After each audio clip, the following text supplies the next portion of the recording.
যেত না, সেই পরিস্থিতি শেখ হাসিনা তৈরি করেছে।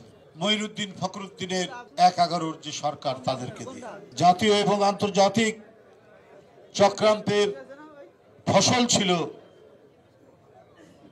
মঈনুদ্দিন ফখরুদ্দিনের সরকার। তো এই মঈনুদ্দিন ফখরুদ্দিনের সরকারের বেশি আঘাত তো বিএনপির উপর দিয়ে গেছে। কি করেনি তারা, এবং করেছেন শেখ হাসিনার স্বার্থে। জাতীয় চক্রান্ত তো প্রকাশ্যেই শুনেছি, তাদের আন্দোলনের ফসল হচ্ছে 111। তো সুতরাং আজকে যারা আন্দোলনের সহযাত্রী ছিলেন এবং তাদের মধ্যে যারা অন্তর্বর্তীকালীন সরকারের সাথে সংশ্লিষ্ট ছিলেন, সংশ্লিষ্ট আছেন, তাদের মুখ থেকে যখন একটা শঙ্কার কথা বলা হয়,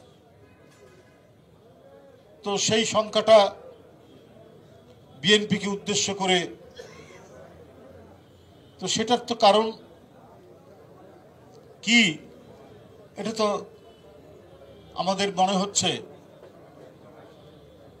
যে তারা এক ধরনের ভয় দেখিয়ে, যে দেখুন আপনারা যদি আমাদেরকে সমর্থন না করেন তাহলে কিন্তু ১/১১ আসবে, কোন কোন উপদেষ্টা বলছে।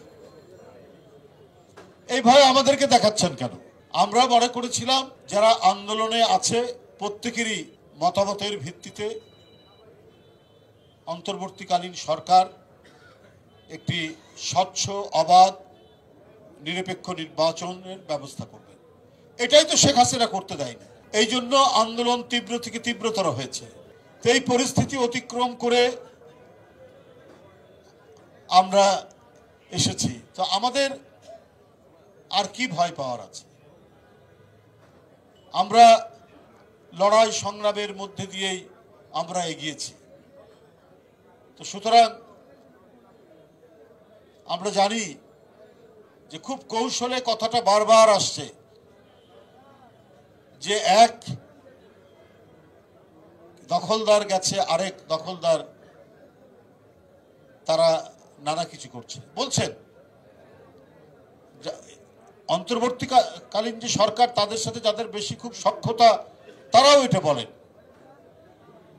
এবং কিছু কিছু উপদেষ্টাও বলেন, এবং তাদেরকে খুব জোরালো যারা সমর্থন করেন তাদের পত্রিকাগুলোতেও দেখি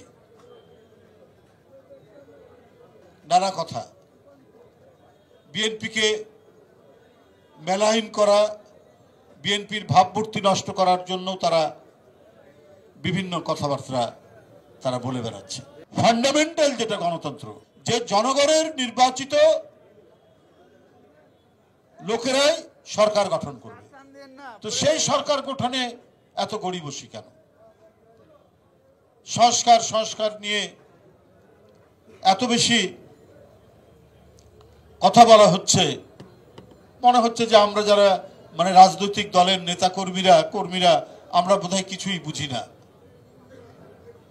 অন্তর্বর্তীকালীন সরকারের সাথে যারা আছেন কিছু সুশীল সমাজ, তারা যেটা মনে করেন, তারা যেটা বলেন সেটাই ঠিক। আমরা তো বিভিন্ন সামরিক শাসনে দেখেছি, এই মঈনুদ্দিন ফখরুদ্দিনের সময়ও আমরা দেখেছি যে আগে স্থানীয় সরকার নির্বাচন দিয়েছে। তো যদি এগুলোরই পুনরাবৃত্তি হয়, তাহলে তো এই সরকারকেই মনে হচ্ছে যে তারা 111-এর একটি ছায়া, এখনকার কথা শুনে মনে হচ্ছে। তো সুতরাং এইটা নিয়ে এত গড়িমসি এটা হবে কেন? আমরা চাই এই সরকার তারা জনগণের আকাঙ্ক্ষা অনুযায়ী কাজ করবে। একটা নির্দিষ্ট সময়ের মধ্যে যে সংস্কারের কথা বলা হয়েছে সেই সংস্কার সম্পূর্ণ করে তারা নির্বাচন দেবে। এখন তারা বলছে যে না, আগে সংস্কার করে, এখন কতদিনে সংস্কার শেষ করবেন, কতদিনে নির্বাচন দিবেন? এখন আবার এখানে ঢুকিয়ে দেওয়া হয়েছে যে স্থানীয় সরকার নির্বাচন। তাহলে এগুলো